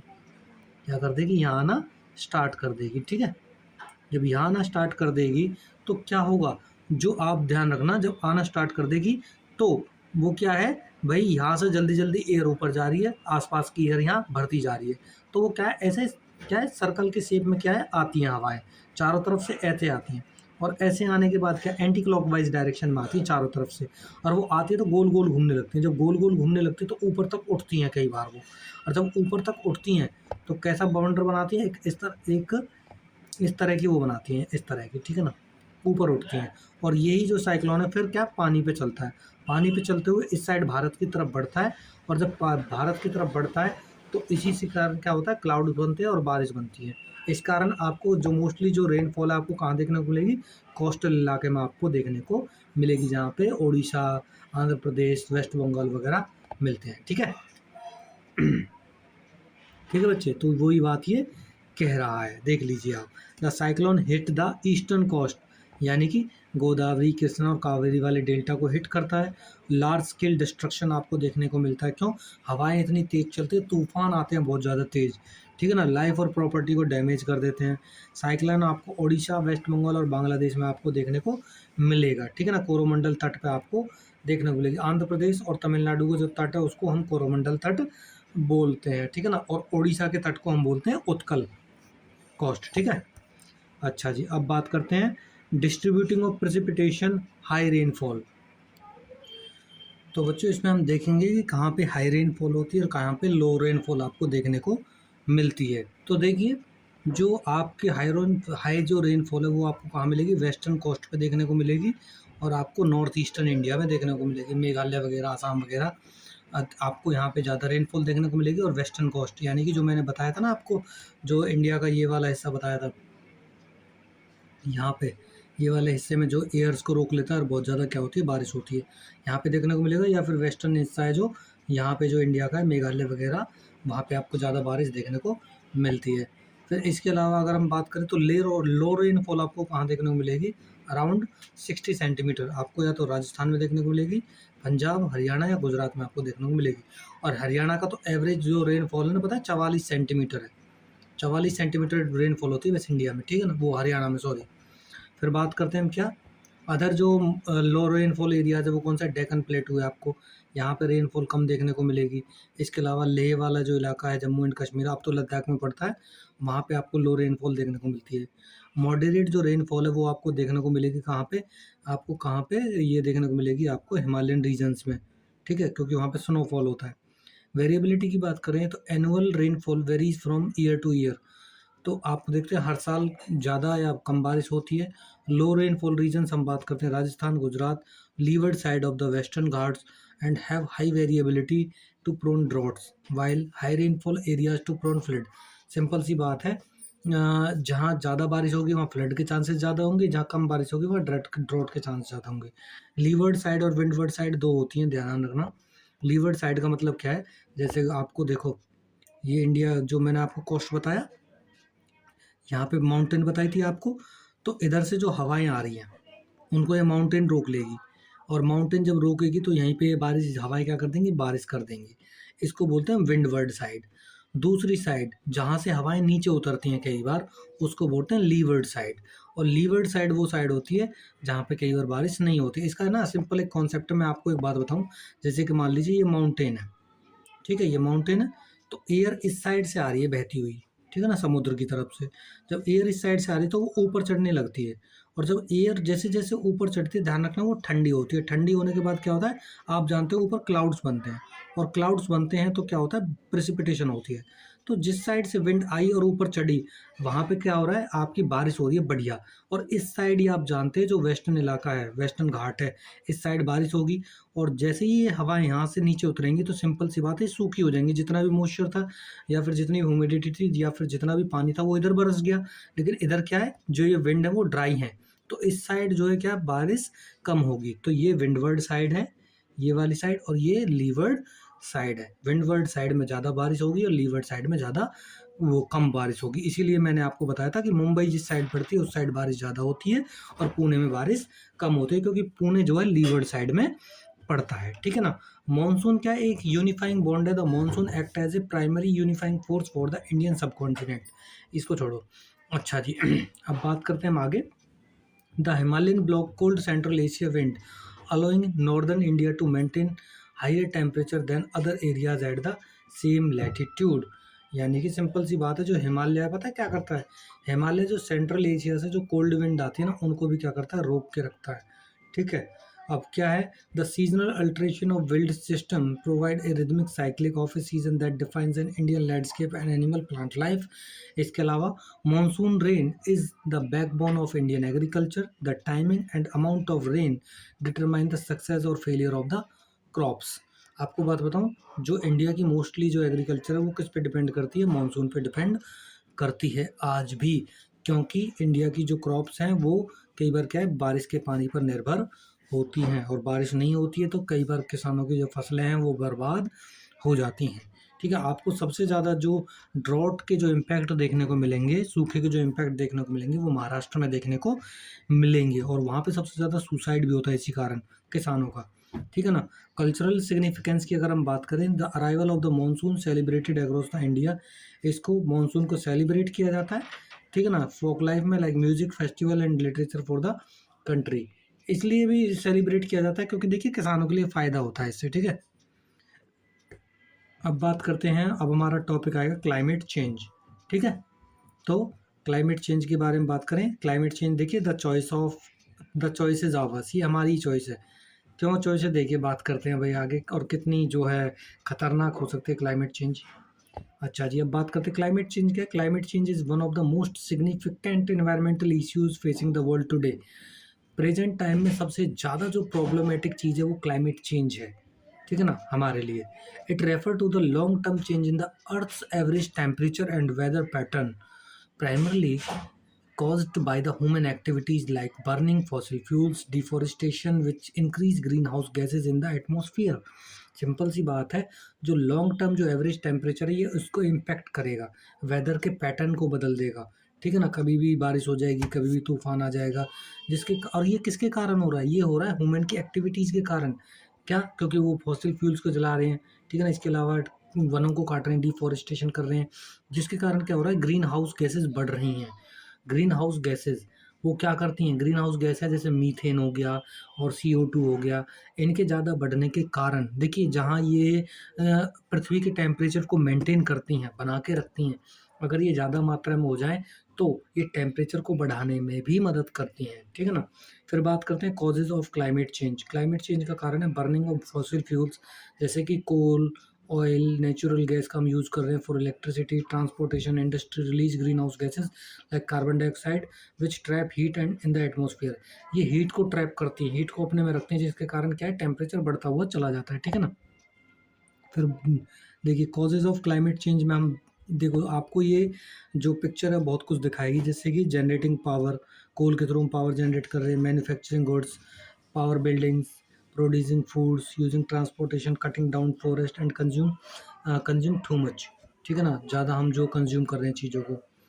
अब बात करते हैं डिफॉरेस्टेशन। जो ट्रीज़ है वो क्या करते हैं, CO2 को एब्जॉर्व करते हैं, और जब वो, सिंपल सी बात है, आप ट्रीज़ को काट देंगे तो भाई ट्रीज़ को काटने से पहली बात तो कार्बन डाइऑक्साइड रिलीज होगी, दूसरा CO2 को जो एब्जॉर्व कर रहे हैं वो भी नहीं कर पाएंगे वो लोग। ठीक है ना। फिर बात करते हैं इंडस्ट्रियल एंड एग्रीकल्चर एक्टिविटीज़ की। Factories emit green house gases. जो फैक्ट्रीज़ क्या है वो ग्रीन हाउस गैसेज को एमिट करती है। Farming produce methane. जो फार्मिंग है वहाँ से क्या निकलती है, मीथेन निकलती है फ्रॉम लाइफ स्टॉक्स, जो पशुपालन करते हैं हम उनमें। नाइट्रस ऑक्साइड फ्रॉम फर्टिलाइजर से क्या निकलती है, नाइट्रस ऑक्साइड निकलती है। Both of which powerful for heat trapping gases. ये दोनों की दोनों हीट को ट्रैप करती हैं। हीट ट्रैप होगा तो ग्लोबल वार्मिंग होगी, ग्लोबल वार्मिंग होती है तो क्लाइमेट चेंज होगा। ठीक है ना। क्यों होगा, क्योंकि टेम्परेचर चेंज होगा। फिर waste and over consumption. Landfills emit methane producing goods at large scale increasing energy use emission. Over consumption से भी क्या हो रहा है, आपकी क्या है, आपका क्लाइमेट चेंज देखने को आपको मिलता है। फिर बात करते हैं effect of climate change. Climate change के इफेक्ट क्या क्या होंगे। देखिए, क्लाइमेट चेंज का पहला इफेक्ट होगा कि भाई टेम्परेचर बढ़ेगा, ठीक है। फिर दूसरा, इसके अलावा आइस जो मेल्ट करेगी अगर टेम्परेचर बढ़ेगा तो, सिंपल सी बात है। उसके अलावा एक्सट्रीम वेदर होगा, फिर harm to ecosystem and wildlife. जब टेम्परेचर बढ़ेगा तो ध्यान रखना, हॉटर डेज होंगे और फ्रिक्वेंट हीट वेव्स आएंगी। मेल्टिंग ऑफ आइस होगी, यानी कि आइस मेल्ट होगा तो समुद्र का पानी बढ़ेगा, ठीक है ना। Glaciers and polar ice caps are melting, जिसके कारण क्या होगा, सी लेवल बढ़ेगा। और कोस्टल जो सिटीज़ है, जो तट पे जो सिटीज़ बढ़ते होते हैं, वहाँ पे आपको सुनामी या बाढ़ का खतरा आपको ज़्यादा देखने को मिलेगा। More extreme weathers. इसके अलावा climate change increase the intensity and frequent storms, flood, drought and wildlife. आपको एक्सट्रीम वेदर देखने को मिलेगा, या तो आपको बहुत ज़्यादा तेज़ तूफान मिलेंगे, बाढ़ मिलेगी, सूखा मिलेगा, या वाइल्ड लाइफ देखने को मिलेगा, ठीक है ना। फिर आपके बात करते हैं harm to ecosystem and wildlife. Many plant and animals struggle to adapt quick enough, leading to the habitat loss and species extension.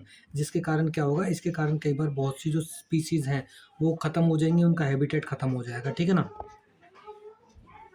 ये देखिए, ये आपको क्लाइमेट चेंज के कारण आपको देखने को मिलेगा। बहुत ज़्यादा है तो गर्मी पड़ेगी, सूखा पड़ेगा, बाढ़ आ जाएगा, ग्लेशियर्स मेल्ट हो जाएंगे, आपको वाइल्ड फायर देखने को मिलेगी, फ्लड।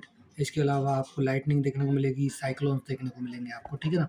ये क्लाइमेट चेंज के कारण आपको देखने को मिलेंगे।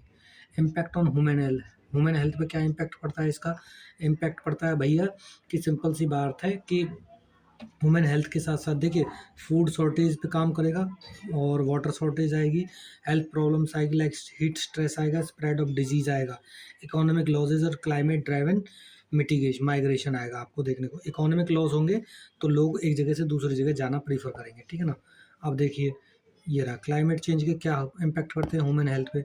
सिंपल सी बात है, हीट स्ट्रोक, अस्थमा देखने को मिलेगा, डेंगू हो सकता है, डिहाइड्रेशन, माल न्यूट्रिशन और एनजाइटी वगैरह आपको देखने को मिलेगी, ठीक है ना। इसीलिए कहा जाता है protect our health, protect our planet and build a healthier resilient future, ठीक है। अच्छा जी, अब बात करते हैं हम फ्लड की।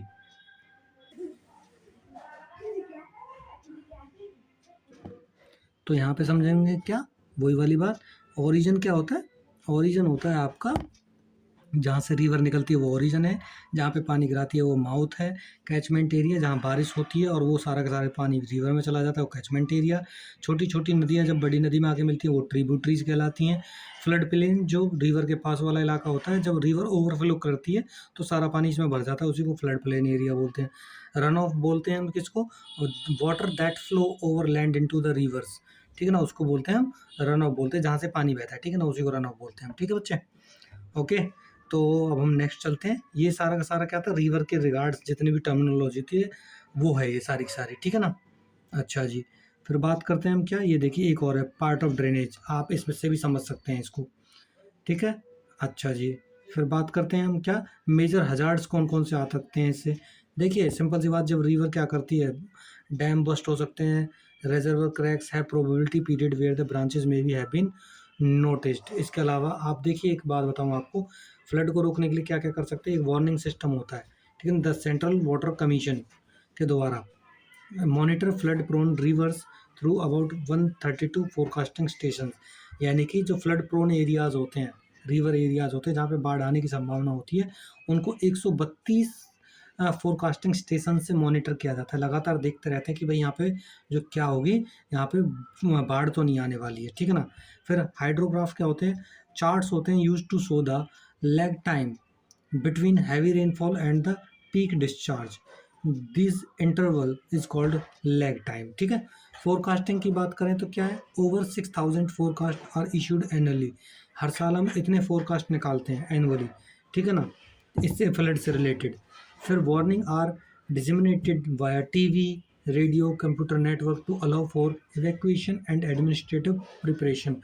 और हम क्या करते हैं, कई बार जो इससे रिलेटेड जो वार्निंग देते हैं, किसके थ्रू, टीवी के थ्रू, रेडियो के थ्रू, कंप्यूटर के थ्रू, ठीक है ना, ताकि हम लोगों को समय रहते एवैक्यूएट कर सकें फ्लड प्रोन एरियाज से, ठीक है ना।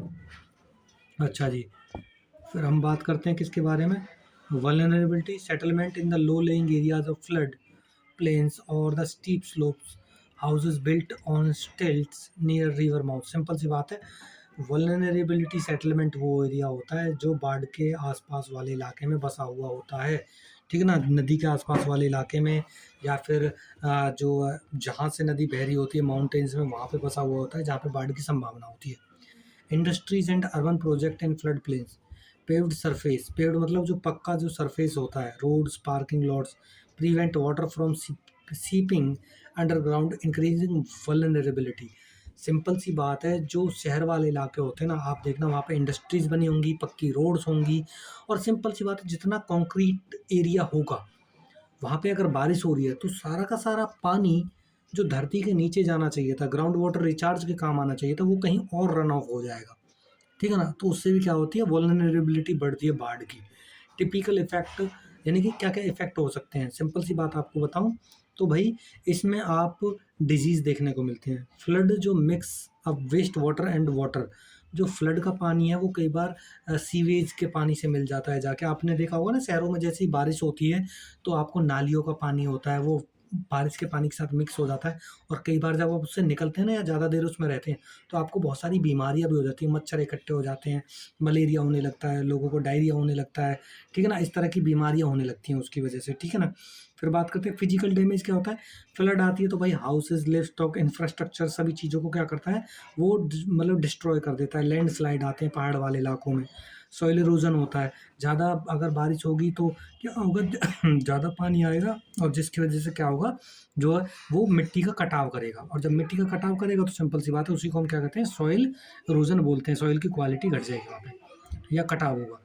देखिए ये रहा impact of flood, effect of floods. इसमें क्या होगा, लॉस ऑफ लाइफ देखने को मिलेगा, डैमेज ऑफ प्रॉपर्टी देखने को मिलेगा, लॉस ऑफ लाइवलीहुड देखने को मिलेगा, डिसरप्शन ऑफ डेली लाइफ देखने को मिलेगा, हेल्थ रिस्क देखने को मिलेंगे, और एनवायरमेंटल डैमेज आपको देखने को मिलेगा, ठीक है। मिटिगेशन स्ट्रेटजीज क्या है, इसमें दो तरह की स्ट्रेटजीज होती हैं फ्लड को रोकने के लिए, एक होती है नॉन स्ट्रक्चरल, एक होती है स्ट्रक्चरल। तो जो आपकी नॉन स्ट्रक्चरल मिटिगेशन है वो कौन सी होती है, इसमें हम बात काउंट करते हैं मैपिंग को। Most major rivers and their basins are fully mapped, सबको मैपिंग करनी चाहिए ताकि हमको पता लगे कि टाइम आने पर हम जो है इम्पोर्टेंट इन्फॉर्मेशन दे सकें लोगों को। फिर लैंड यूज कंट्रोल होना चाहिए, this reduce danger to life and property by restricting major development in flood prone coastal या फ्लड प्लेन एरियाज। इसमें क्या करना चाहिए भाई, हमको क्या करना चाहिए कि वहाँ पे जो है फ्लड प्रोन एरियाज में, कोस्टल इलाके में हमको क्या करना चाहिए, डेवलपमेंट को रोकना चाहिए, ज़्यादा नहीं करना चाहिए। Essential facilities like hospitals should located और एलिवेटेड एरियाज, यानी कि जो असेंशियल फैसिलिटीज़ होती हैं लाइक हॉस्पिटल्स वगैरह, वो आपको ऊंची जगह पे और सेफ जगह पे बनाने चाहिए। फ्लड फोरकास्टिंग एंड वार्निंग, आपको बेटर फैसिलिटीज़ होनी चाहिए ताकि फ्लड को आप क्या कर सकें, प्रिडिक्ट कर सकें, पहले से ही लोगों को बचा सकें, और ताकि उसका इम्पैक्ट कम हो, ठीक है।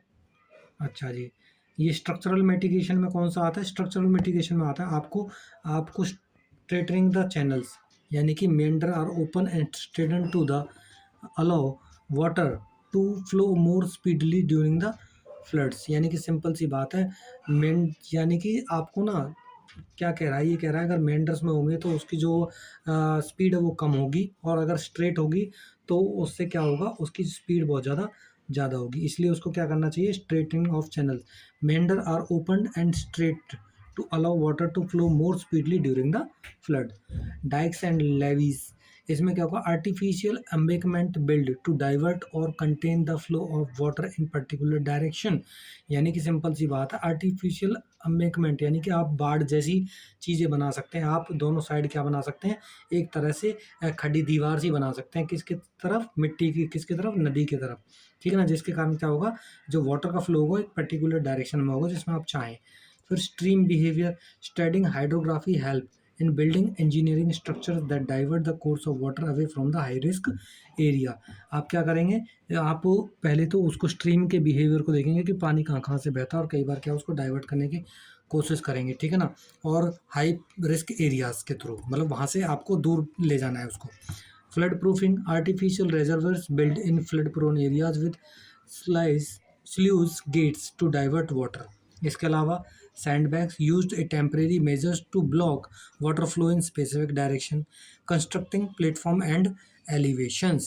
Drawing from the Indus valley, ये छोड़िए आप इसको, ठीक है। आपको मोस्टली जितने भी हाउसेस वगैरह बनाने हैं वो आपको ऊंची जगह पे बनाने हैं, ठीक है ना।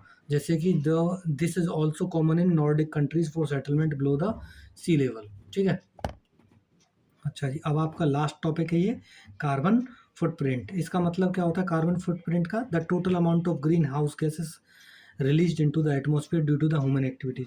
जो मनुष्य अपनी एक्टिविटीज के द्वारा जितनी कार्बन डाइऑक्साइड एटमॉस्फेयर में जो है भेज रहा है उसी को क्या बोलते हैं हम? कार्बन फुटप्रिंट बोलते हैं। इसको मोस्टली क्या करते हैं? Usually measured in tons of carbon dioxide is equivalent, ठीक है। अब बात करते हैं, ये देखिए कार्बन फुटप्रिंट, इससे आपको ना पूरी कार्बन फुटप्रिंट समझ में आ जाएगी। कार्बन फुटप्रिंट क्या है? The total amount of green house gases produce directly और indirectly by our activity is usually expressed in tons of CO2 equivalent. फिर अब ये मैटर क्यों करता है? Green house gases trap heat in the atmosphere, lead to climate change, extreme weather and rising sea level and threats of the life of the earth. Simple सी बात है, green house gas जितनी ज़्यादा बढ़ेंगी temperature उतना ज़्यादा बढ़ेगा, किसका? अर्थ का। और टेम्परेचर जितना ज़्यादा बढ़ेगा इट मीन्स ग्लोबल वार्मिंग होगी, ग्लोबल वार्मिंग होगी, टेम्परेचर बढ़ेगा तो जो ग्लेशियर्स है वो मेल्ट करेंगे, वेदर का जो पैटर्न है वो बदलेगा, ठीक है। अब ये किसके कारण होता है? कार्बन फुटप्रिंट किसके द्वारा होता है? कार्बन फुटप्रिंट, कार्बन की मात्रा क्यों बढ़ रही है? देखिए इसका कारण है इंडस्ट्रियल इलेक्ट्रिसिटी, इसके कारण बढ़ रही है। ट्रांसपोर्टेशन, इसके कारण कार्बन की मात्रा बढ़ रही है। होम एनर्जी इसके द्वारा बढ़ रही है। फूड इसके द्वारा बढ़ रही है और वेस्ट इसके द्वारा बढ़ रही है। फूड में growing, processing, transporting and cooking food create emissions.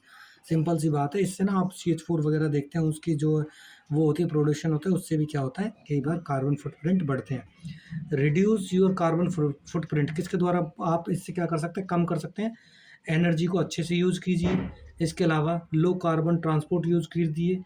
Eat more plant based food use कीजिए। रिड्यूस, रीयूज़ और रीसाइकिल कीजिए चीज़ों को, यानी कि कार्बन वाली चीज़ों को आप कम यूज़ कीजिए और दोबारा रिसाइकिल करने की कोशिश कीजिए कुछ चीज़ों को, जिससे कि आप कार्बन की मात्रा को कम कर सकें।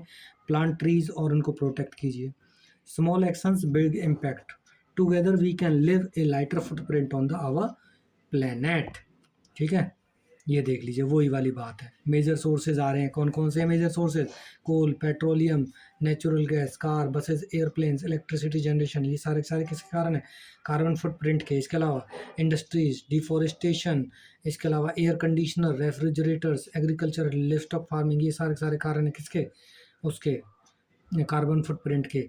और कार्बन फुटप्रिंट जो है दो मेन टाइप होते हैं कार्बन फुटप्रिंट के, ठीक है ना। कौन कौन से होते हैं? पहला है डायरेक्ट कार्बन फुटप्रिंट, यानी कि जिनसे डायरेक्टली कार्बन डाइऑक्साइड निकलती है, जैसे कि vehicles, burning of fossil fuels, LPG, petroleum.